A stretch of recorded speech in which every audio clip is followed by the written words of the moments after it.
vers vous parce qu'il y a une grande particularité dans votre établissement parce que ça représente beaucoup d'ensemble de spécificités. Et vous savez aujourd'hui que la formation professionnelle en Afrique est un grand souci majeur que certains pays d'Afrique rencontrent. Et on voit que dans votre établissement, vous avez anticipé les choses bien auparavant, vous avez mis une certaine structure pour que tous les étudiants, tous les jeunes élèves qui veulent suivre des formations professionnelles ou bien des filières professionnalisantes à la fin viennent toujours vers vous. Quelle est la particularité que vous avez vraiment pour que les gens viennent toujours s'orienter dans votre établissement? En ce moment, voilà, le taux de pression est énorme sur ces formations-là. Seulement, l'offre est réduite par rapport à la demande. Nous avons aussi des formations technologiques, un bac STMG, sciences et techniques de management et de gestion. Alors, ce qui fait que quand nous accueillons des jeunes qui viennent ici, dans un premier temps, ils sortent du collège, le collège où c'est beaucoup un peu plus théorique, et que quand ils arrivent au lycée, en tout cas dans l'établissement ici, ils ont des périodes de stage. Donc en même temps, ils sont quand même confrontés à la réalité professionnelle dans l'entreprise. Donc notamment pour valider leur formation, ils ont 22 semaines de stage à effectuer sur les 3 années que dure leur parcours scolaire. Et en même temps, il y a une poursuite d'études supérieures derrière. Donc pourquoi ils sont intéressés de venir chez nous? Parce que je pense que, notamment dans les métiers de la sécurité, on entend déjà parler énormément. Et surtout aussi, le fait que ça soit d'actualité, le fait que, notamment, la France a connu quand même une période difficile, une période d'attentat, ça accentue un peu vraiment cette demande dans les métiers de la sécurité. Dans les métiers de la sécurité, donc évidemment, les jeunes peuvent tout à fait travailler, que ce soit en incendie ou en sûreté, donc police, gendarmerie ou pompiers, ou voire même dans la sécurité informatique. Donc tout cela, c'est tout un panel. Voilà. Donc voilà à peu près comment... Donc si je vous comprends bien, un étudiant qui vient dans votre établissement reçoit un encadrement assez spécifique pour que demain il soit opérationnel sur le monde du travail, pour qu'il soit adapté. En tout cas, on le prépare, soit à court terme, soit à long terme. Et en même temps, il y a l'épanouissement du jeune, qui évidemment au collège n'était pas, comment dirais-je, peut-être en situation de réussite dans des formations générales, et quand il arrive chez nous, c'est un peu plus concret, et qu'il puisse allier, en tout cas il allie le concret et la théorie. Et la théorie sur les chantiers, voilà. Et sur les postes de travail. Sur les postes de travail, dans l'entreprise.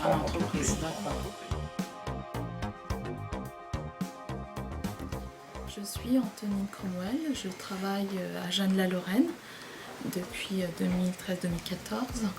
Donc, je recommande cet établissement, c'est pour le bien-être des élèves, parce que c'est un lycée professionnel et en même temps on apprend les professeurs et le corps, que ce soit pédagogique et vie scolaire, apprennent la manière d'être professionnel, de bien travailler avec les autres personnes en dehors de l'établissement.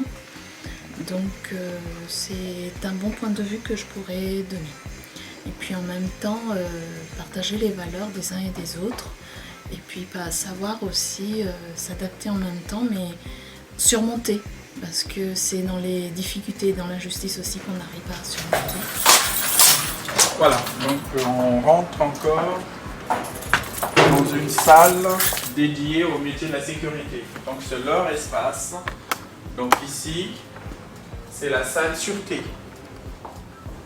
Sûreté, vous avez une des promotions 2015-2016 là, qui est là, c'est des jeunes qui étaient là avec nous, qui ont obtenu leur bac, donc qui sont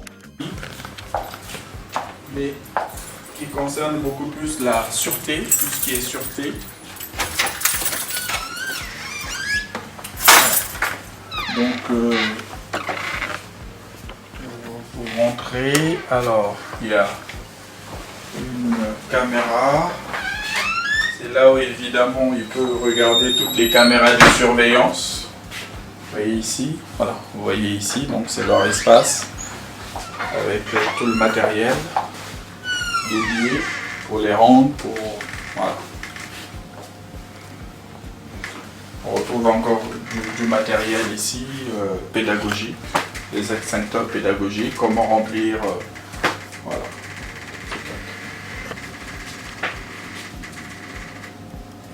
Donc ce qui peut être aussi intéressant, en même temps, il y a, j'ai pas vu le matériel pour le secours, hein, le secours, les kits de secourisme, voilà, comment porter secours à la personne. On prend une simulation à la rentrée à pour la rentrée. les élèves.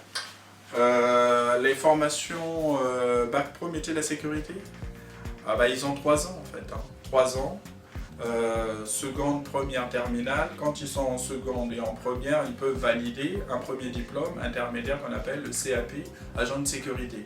Donc ils sont opérationnels avec ça, avec ne serait-ce que ça, donc c'est des vrais. Ils ont l'équivalent d'un SIAP 1, Voilà, après, pour avoir le SIAP 2, le SIAP 3, c'est d'autres, il faut qu'ils poursuivent en même temps derrière. Donc avec le bac, ça sera l'équivalent d'un SIAP 2. Maintenant, s'ils veulent avoir le SIAP 3, ben, il faudra qu'ils aillent dans un organisme. Bon, nous, on va le proposer, on verra comment, en formation continue ou par l'apprentissage, par l'alternance, proposer ce type de formation. Voilà. Donc c'est beaucoup plus lié à tout ce qui est incendie. Donc SIAP 1, SIAP 2, SIAP 3, et donc les jeunes y passent les 2 premières années, le CAP, agent de sécurité, et ensuite, en terminale, ils passent leur bac qui leur permettent justement soit de faire un BTS, brevet de technicien supérieur, ou soit de pouvoir passer un concours pour entrer dans la police ou chez les pompiers. Voilà.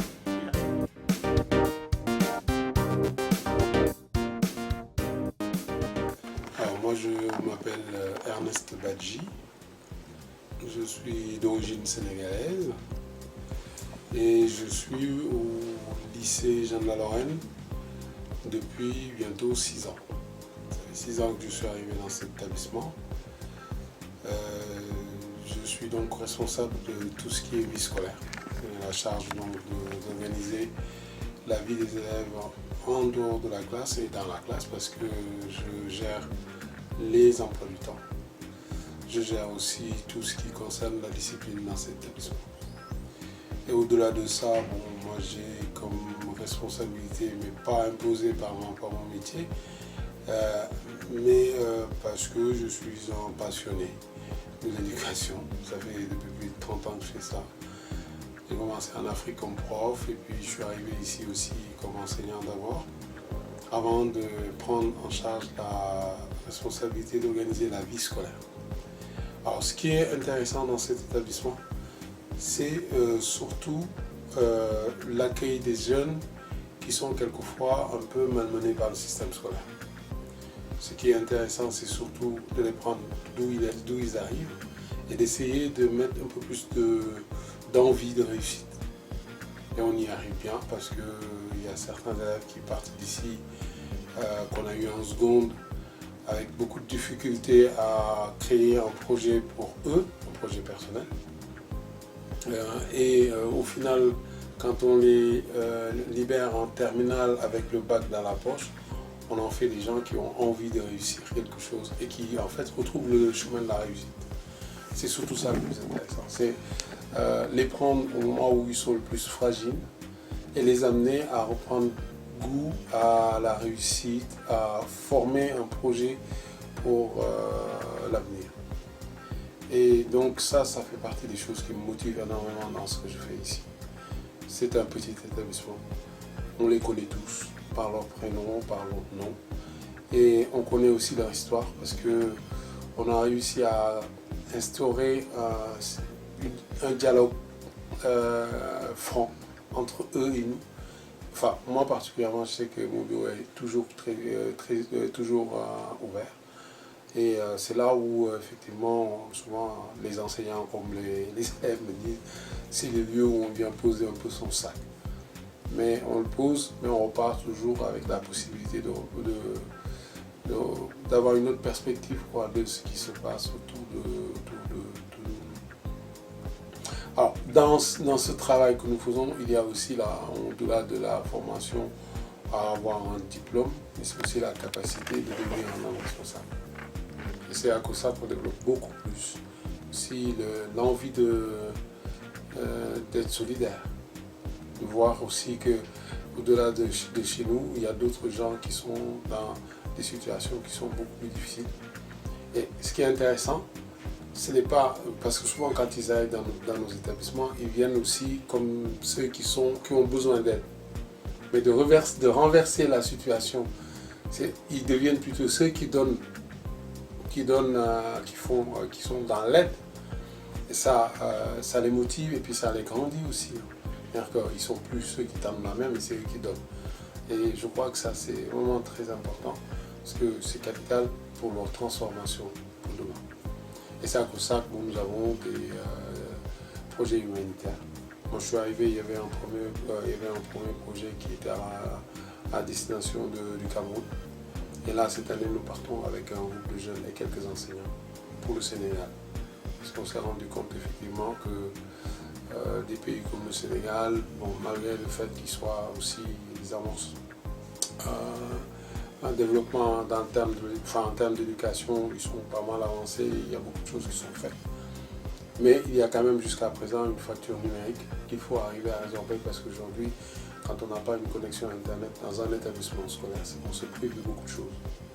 Et donc c'est à cause de ça que le projet que nous allons mener au mois de juin, juillet, c'est pour permettre à un établissement scolaire de récupérer un lieu de connexion, un lieu de savoir, un lieu de recherche. Alors, qu'est-ce qu'il faut vous dire d'autre qui fait aussi un peu le charme de notre établissement, c'est qu'on est innovant, on bouge.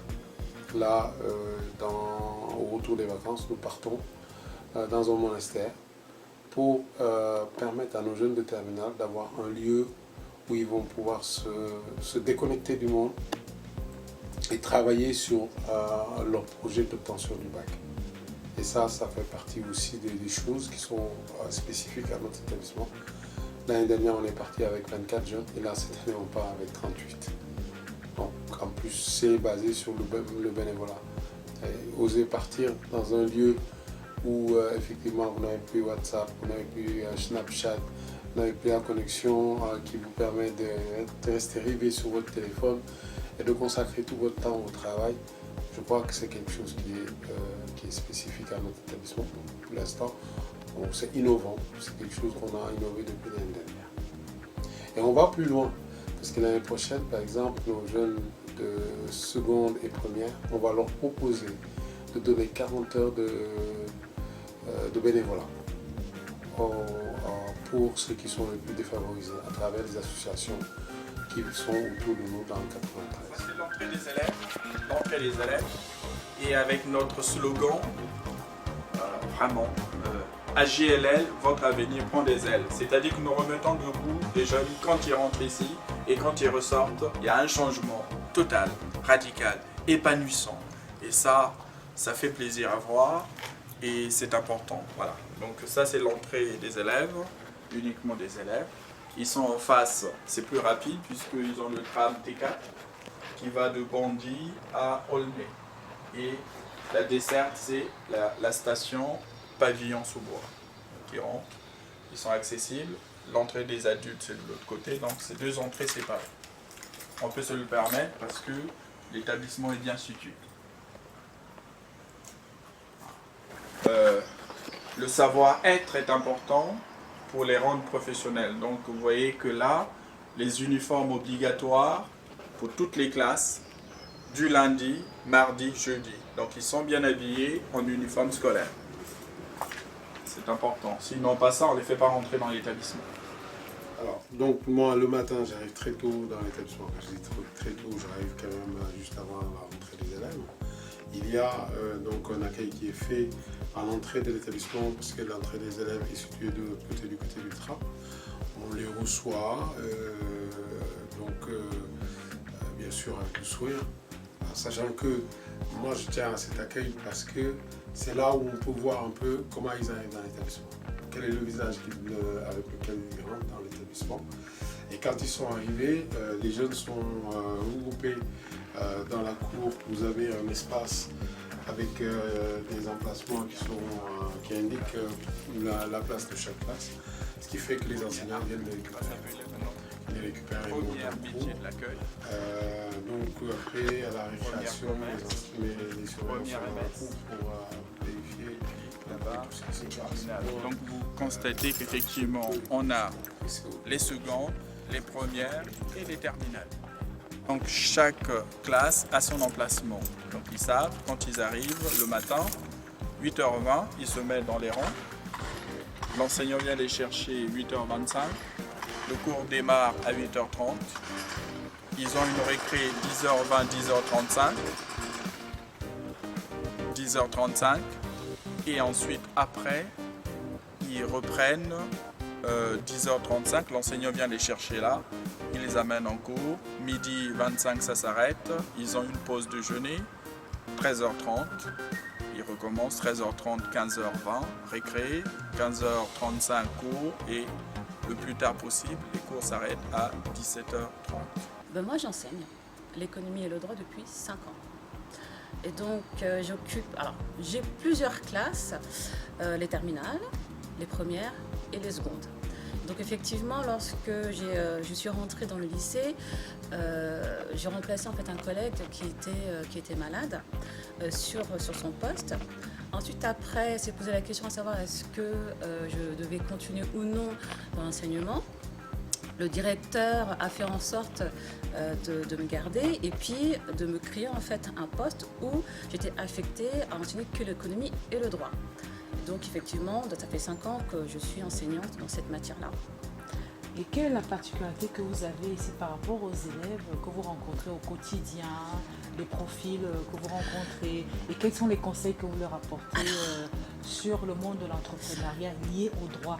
Alors, donc, par rapport à votre première question, lorsque j'ai fait la rencontre des élèves pour la première fois, ça a été une découverte parce que je me suis remise en question. C'est-à-dire que moi, j'arrivais avec mes connaissances académiques qui étaient vraiment pas en adéquation, mais ni éloignées par rapport à eux, ils s'imaginaient de l'enseignement. Donc du coup, j'ai dû en fait redescendre, me mettre à leur niveau. Essayer de chercher en fait comment enseigner ma matière. Puisqu'effectivement, l'économie et le droit, c'est pas quelque chose... Bon, un élève, un jeune lycéen ne connaît pas l'économie. Il ne sait pas qu'il le vit. Donc moi, ma mission, c'était de leur faire comprendre que l'économie, ils le vivent à travers le stage. À travers le stage ou bien dans leur vie quotidienne, lorsqu'ils vont acheter, admettons, un croissant à la boulangerie. Pareil pour le droit. Le droit, ils le vivent. Toujours, moi je prends toujours l'exemple de la boulangère. Il se passe un contrat lorsque vous achetez un croissant et lorsque la boulangère vous vend. Donc il y a un contrat de vente qui se produit. Et ça, c'est assez subtil, mais on ne le sait pas. Et donc, c'est notre rôle aussi de leur dire que voilà, l'enseignement qu'on vous dispense, qu'on vous donne, c'est pas que de la théorie, c'est aussi de la pratique.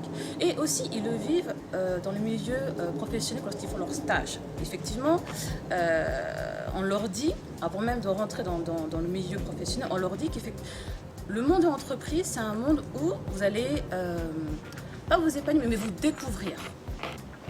Vous allez appliquer effectivement les notions vues en classe, mais sans même le savoir. Par exemple, la convention de stage. La convention de stage, c'est assimilé à un contrat de travail. Donc là, effectivement, cet acteur, là, effectivement, il y a un échange entre le tuteur qui va vous prendre et vous. Donc il se passera un contrat. Le tuteur aura l'obligation de vous mettre à disposition des tâches de travail et vous, effectivement, de le réaliser. Ils vont aussi apprendre des codes de l'entreprise, c'est-à-dire arriver à l'heure, respecter le temps de travail, effectuer les tâches. Donc tout ceci, effectivement, leur permet de pratiquer l'économie et le droit. Il faut des bons formateurs, il faut du matériel. Donc le matériel pédagogique adéquat, le formateur qu'il faut pour former les hommes, les futurs professionnels de demain. Donc il y a ça. Donc voilà. Donc c'est ce que je souhaiterais en même temps pour l'Afrique. Pour l'Afrique, c'est-à-dire qu'il faut qu'il y ait des formateurs, il faut qu'il y ait du matériel pédagogique, du plateau technique, donc sans plateau technique, qui soit adapté à la situation professionnelle d'aujourd'hui, du monde d'aujourd'hui, toutes les technologies, parce que ça évolue très vite. Donc ça, voilà. Donc en tout cas, il faut mettre le paquet sur le matériel et sur la formation des maîtres, pour arriver évidemment à combler, à former. Et ça, c'est important. Je pense qu'il n'y a que comme ça qu'on pourra avancer très rapidement. Pour la partie gestion administrative, on est en co-animation, donc ça veut dire qu'on est deux enseignants à pouvoir proposer un cours. Donc c'est pour ça que là, sur cet espace, on est deux.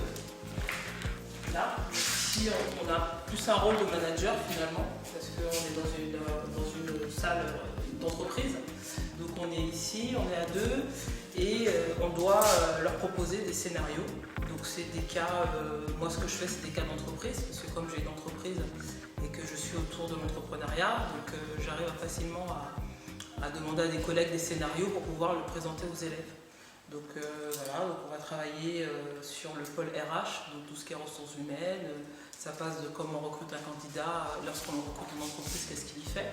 La partie gestion aussi, donc la gestion c'est voilà, comment traiter les commandes, comment traiter une commande fournisseur, comment traiter un devis lorsqu'il nous revient. Et la partie administrative, des courriers classiques auprès des différentes instances ou administrations. Donc là c'est le volet pour les bacs pro gestion administrative. Ensuite on a l'option mercatique. Donc c'est une option pour le bac STMG. Parce que sur le bac STMG on a 4 options. On a RH, ressources humaines, gestion, finance compta, informatique et mercatique. Donc nous ici on n'a que l'option mercatique. Donc les élèves ils sont complètement immergés dans l'entreprise. Donc ils doivent avoir en tout cas des notions de ce qu'est-ce que le marketing avec une étude terrain. Donc là pareil, je fais appel à mes collègues entrepreneurs et ensemble mes collègues vont venir présenter leur entreprise avec un thème à chaque fois, chaque année. L'année dernière on était sur le thème de l'entrepreneuriat au féminin, donc c'était que des femmes qui étaient venues présenter leur projet. Les élèves devaient réfléchir sur une problématique que pouvait rencontrer l'entrepreneur et ensuite aller sur le terrain, donc mettre en place des questionnaires, aller sur le terrain pour pouvoir répondre à cette problématique et ensuite présenter ce projet à l'entrepreneur, donc sous forme de jury. Et donc ça permettait d'avoir une note aussi et puis de peaufiner aussi leur projet parce que c'est un devoir, un dossier en tout cas qu'ils doivent défendre au bac, qui est quand même un coefficient 6. Vous aujourd'hui avec votre établissement, est-ce que vous ne pouviez pas mettre un volet de manière à ce que la même formation qu'on peut proposer dans vos établissements avec des accords bilatéraux qui peuvent vraiment être une grande opportunité pour l'Afrique, vous puissiez proposer ce panel de formation que vous disposez ici au lycée Jeanne La Lorraine parce que c'est vraiment capital aujourd'hui et c'est même une urgence. Qu'en pensez-vous? Oui, je pense que l'expérience peut être en tout cas initiée, poursuivie, notamment en Afrique, par le biais justement d'un jumelage d'établissement ou par le biais d'échanges tout simplement. Voilà. Et donc évidemment, nos jeunes, où nous pouvons accueillir des jeunes qui viennent d'Afrique, se former chez nous, ou éventuellement proposer à ce qu'il y ait soit un déplacement des formateurs que nous avons sur le continent africain. Donc il faut vraiment, ça c'est une coopération, c'est vraiment quelque chose qu'il faut établir. Donc ça c'est tout à fait dans le domaine du possible. Voilà. Donc tout dépendra des besoins locaux. Qu'est-ce que nous pourrons faire? Qu'est-ce que nous pourrons écrire ensemble? Parce que c'est une relation, on va dire, tripartite entre l'établissement Jeanne La Lorraine, entre un établissement d'un pays africain, que ce soit la Tunisie, le Maroc, le Cameroun ou ailleurs, quand ça sera possible, et en même temps peut-être aussi une institution gouvernementale. Voilà. Donc c'est pour ça que je disais tripartite. Donc tout cela, c'est dans le domaine du possible. Et ce qui serait vraiment intéressant, dans un premier temps, je pense que un jumelage d'établissements Un jumelage de centres de formation peut permettre évidemment non seulement de faire connaître nos formations, de susciter peut-être un intérêt local et de pouvoir voir dans quelle optique on peut établir une formation. Voilà. Donc, parmi tout ce que nous réalisons dans l'établissement, donc c'est pas uniquement la formation professionnelle, il y a aussi la formation de la personne. Donc la formation de la personne passe notamment aussi à un engagement. Donc là, il y a un engagement d'action humanitaire. C'est un voyage en tout cas que nous organisons au Sénégal. C'est la mise en place, notamment ce dont j'ai parlé tout à l'heure, le jumelage, les actions concrètes que nous pouvons aller mettre sur place. Donc là, on amène un groupe de jeunes au Sénégal pour aller vivre déjà l'amitié, vivre déjà le partage entre les collégiens là-bas et les lycéens et mise en place d'un CDI et en même temps mettre aussi, ils amènent des ordinateurs, ils amènent tout ce qu'il faut pour que les jeunes là-bas puissent bénéficier justement de ces technologies. Donc vous voyez qu'on est déjà dans ce partage. Voilà. Maintenant pour cela, il faut le financer, donc nous menons différentes actions. Le 25 mai donc de cette année va se dérouler une brocante dans l'établissement. En même temps que nous ouvrons les portes de l'établissement, il y aura une brocante, donc des différentes actions pour financer ce voyage, voilà, de nos jeunes. Donc vous savez, ça fait partie, il y a plein d'actions que nous menons, pour faire grandir les jeunes, pour qu'ils soient en même temps en solidarité, en humanité, en lien avec l'autre, pas uniquement tourner que sur soi.